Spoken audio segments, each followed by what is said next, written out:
Assalamualaikum warahmatullahi wabarakatuh. Perkenalkan, nama saya Gista Trisya Perliani. Di sini saya akan mereview materi hukum administrasi negara mengenai pembatasan kekuasaan melalui hukum administrasi negara.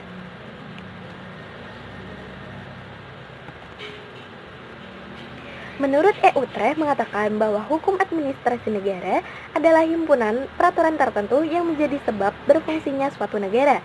Dengan kata lain, hukum administrasi negara merupakan sekumpulan peraturan yang memberikan wewenang pada administrasi negara untuk mengatur masyarakatnya.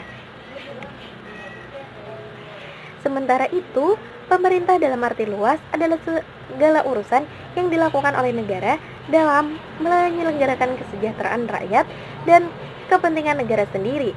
Jadi, tidak diartikan sebagai pemerintah yang hanya menjalankan tugas eksekutif saja, melainkan juga meliputi tugas-tugas lain termasuk legislatif dan yudikatif. Ketika membahas mengenai sistem pemerintahan, maka akan erat kaitannya dengan pembagian kekuasaan serta hubungan antara lembaga yang menjalankan kekuasaan negara itu dalam rangka menyelenggarakan kepentingan rakyat, yaitu mencapai cita-cita nasional yang tertuang dalam pembukaan Undang-Undang Dasar Negara Republik Indonesia tahun 1945 alinea keempat, yaitu melindungi seluruh tumpah darah Indonesia, memajukan kesejahteraan umum, mencerdaskan kehidupan bangsa, dan ikut melaksanakan ketertiban dunia berdasarkan kemerdekaan, perdamaian abadi, dan keadilan sosial. Yang pertama, kekuasaan yudikatif.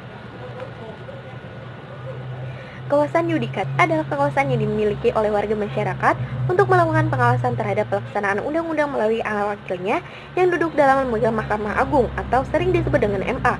Lembaga ini berperan sebagai alat pengendali sosial yang pelaksanaannya dilakukan terhadap lembaga kekuasaan eksekutif.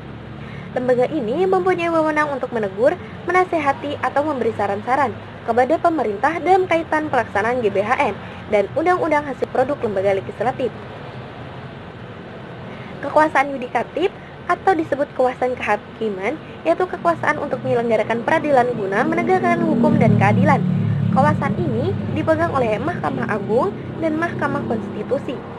Sebagaimana ditegaskan dalam pasal 24 ayat 2 Undang-Undang Dasar 1945 yang menyatakan bahwa kekuasaan kehakiman dilakukan oleh Mahkamah Agung dan badan peradilan yang berada di bawahnya dalam lingkungan peradilan umum, lingkungan peradilan agama, lingkungan peradilan militer, lingkungan peradilan tata negara, dan lingkungan konstitusi.